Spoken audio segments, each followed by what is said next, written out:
Hi guys! Welcome back to my channel. It's me, Riza Centino. So, for today's video guys, ano ba yan? Galing akong palengke. So, eto yung mga pinamili ko. Doon. So, ano nga ba? Eto, meron tayo ditong sili. Eto, siling labuyo. So, parang madilim. Yan, meron tayo ditong siling labuyo. And meron din tayo ditong iba pang sili. So, more on ano siya, no? Marami yung hilaw. So, ito worth 100 pesos. Ito naman worth 50 pesos. So, and then, bumili din ako ng mga, almost gulay-gulay kasi yung mga pinabili ko, no? So, meron tayo ditong carrots. Meron din tayong patatas. Meron tayong cabbage. Tapos sayote, 2 pirasong sayote. And may luya. Ayan, buti na lang yung luya, medyo mababa na yung presyo unlike before. Ngayon 200 per kilo yung doon sa napagbilhan ko.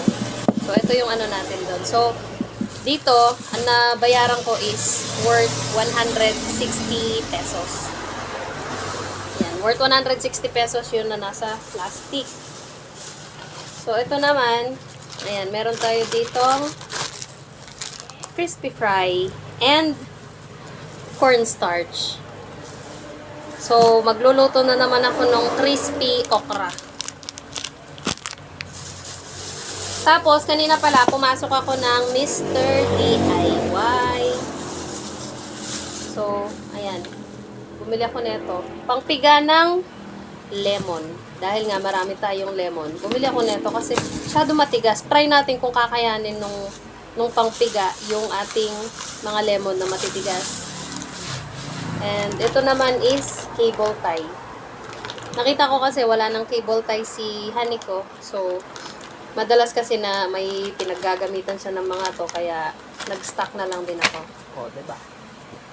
Tapos, ito naman, ayan, meron akong dalang payong kasi hindi pwedeng walang payong. Napakainit. Tapos, bago ako makarating ng bahay, umulan.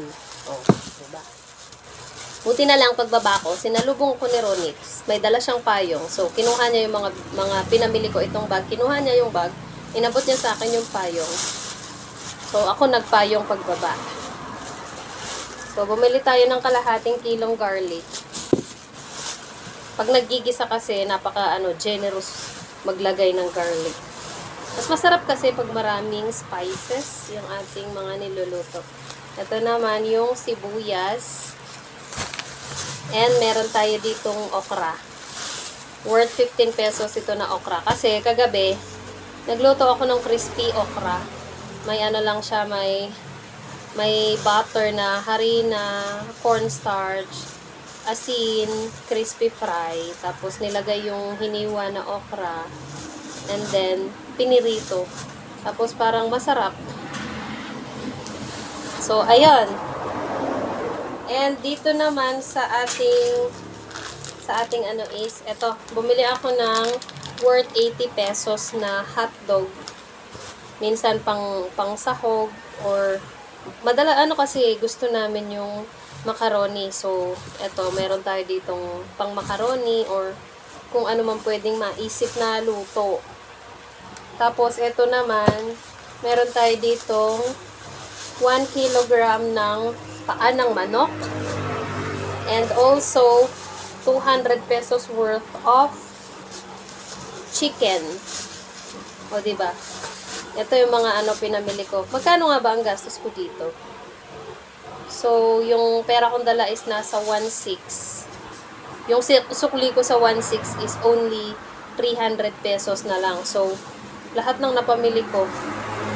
Ay, bumili pa pala ako ng hose na worth 112 pesos.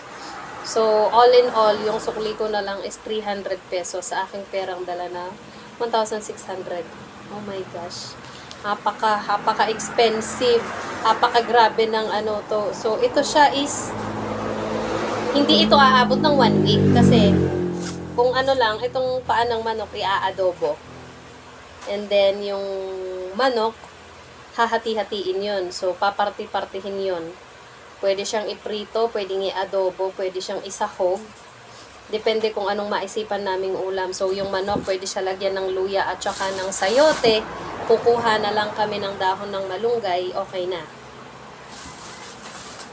So, ganun lang yung ating dito. Kung hanggang saan na nga abutin ng ating ulam. So, yung paa na manok, pwede siyang half adobo, half sinampaluka manok. Lagyan namin ng kangkong. Igigisa sa bawang sibuyas, luya, tapos kangkong.